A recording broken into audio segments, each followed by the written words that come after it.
ஆண்டவராகிய இயேசுவின் நாமத்தினாலே இந்த காலை வேளையில் கூட உங்களை அவரையும் வாழ்த்துகிறேன். கர்த்தர் உங்களை ஆசீர்வதிப்பாராக. இந்த நாளிலே கூட எபேசியர் 5ஆம் அதிகாரம் 2ஆம் வசனத்தை கூட வாசித்து தியானிக்கலாம். கிறிஸ்து நமக்காக தம்மை தேவனுக்கு சுகந்த வாசனையான காணிக்கையாகவும் பலியாகவும் ஒப்பு கொடுத்து நம்மில் அன்பு கூர்ந்தது போல நீங்களும் அன்பிலே நடந்து கொள்ளுங்கள். மிக அருமையான வேதவசனம். இந்த வேதவசனத்தின் கடைசி பகுதியில் கூட நீங்களும் அன்பிலே நடந்து கொள்ளுங்கள் என்று சொல்லப்பட்டிருக்கிறது. அம்மையாகவே நாம் எதற்காக அன்பாக நடந்து கொள்ள வேண்டும் என்று நாம் இந்த நாளிலே இந்த வசனத்தின் பிரகாரம் யோசிக்கும் போதே தேவன் நமக்காக காணிக்கையாகவும் பலியாகவும் ஒப்பு கொடுத்தது நிமித்தமாக இங்கு சொல்லப்பட்டிருக்கிற வார்த்தை நீங்களும் அன்பிலே நடந்து கொள்ளும். இதற்காக தான் நாம் ஒருவரில் ஒருவர் அன்பாக இருக்க வேண்டும். இயேசு கிறிஸ்து அதை சிலுவையில் வெளிப்படுத்தியிருக்கிறார்.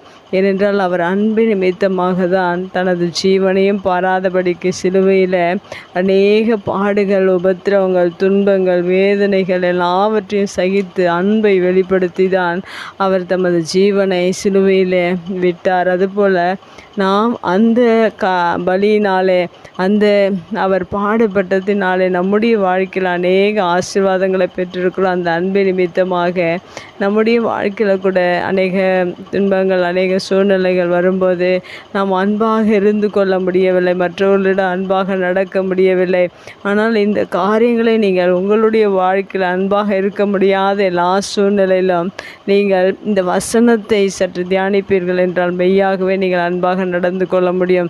ஏனென்றால் இங்கு சொல்லப்பட்டிருக்கிற கிறிஸ்து நமக்காக என்று சொல்லப்பட்டிருக்கிற கிறிஸ்து நமக்காகவே அவர் பலியாகி இருக்கிறார். நாம் ஒவ்வொருவருக்காக நாம் செய்த எல்லா குற்றங்களுக்கும், அநியாயங்களுக்கும், நாம் செய்த எல்லா பாவங்களுக்காகவும் கிறிஸ்து நமக்காக அவர் சுகந்த வாசனையாக காணிக்கையாக அவர் தம்மை ஒப்பு கொடுத்திருக்கிறார்.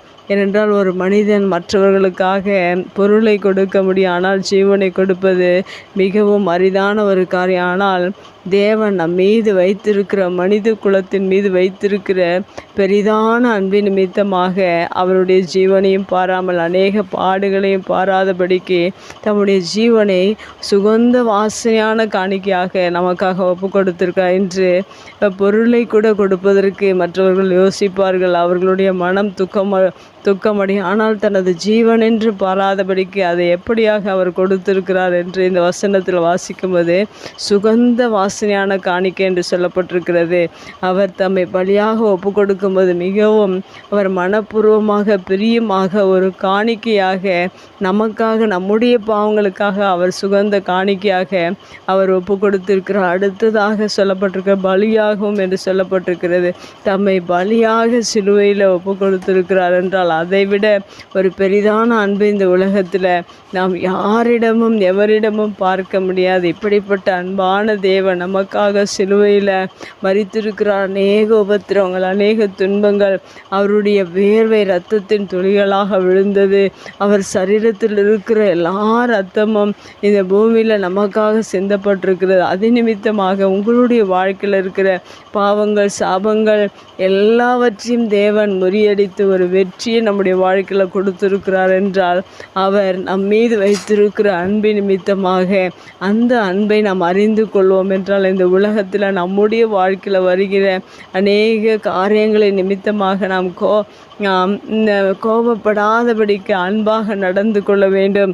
அதுதான் இந்த வசனத்தில் நீங்களும் அன்பிலே நடந்து கொள்ளுங்கள் என்று சொல்லப்பட்டிருக்கும். உங்களுடைய வாழ்க்கையில், உங்களுடைய குடும்பத்தில் வருகிற எல்லா சூழ்நிலையின் மத்தியிலும் கிறிஸ்து எப்படி நமக்காக சுகந்த வாசனையான காணிக்கையாக ஒப்பு கொடுத்தாரோ, பலியாக ஒப்பு கொடுத்தாரோ, அதை நினைத்து நம்முடைய வாழ்க்கையில் ஒவ்வொரு நாளிலும் நாம் மற்றவர்களிடத்தில் அன்பாக நடந்து கொள்வதற்கு முயற்சிகள் எடுப்போம். கர்த்தர் உங்களை ஆசீர்வதிப்பார். கண்களை முடிச்சு வீட்டில் எங்கள் அன்பு தகப்பனே, இந்த அருமையான வார்த்தைக்காக நன்றி செலுத்துகிறோம். நீர் எங்களுக்காக சுகந்த வாசனையாக காணிக்கையாகவும் பலியாகவும் எங்களை ஒப்பு கொடுத்ததற்காக நன்றி செலுத்துகிறோம். நாங்கள் இந்த பூமியில் எல்லாரிடமும் அன்பாக நடந்து கொண்டு உமது அன்பை எங்களுடைய வாழ்க்கையில் வெளிப்படுத்த இந்த வார்த்தை இந்த நாளில் நீர் கொடுத்ததற்காக நன்றி. உம்முடைய வார்த்தை கேட்கிற ஒவ்வொரு பிள்ளைகளும் அன்பிலே நடந்து கொள்வதற்கு நீர் உதவி செய்வீராக.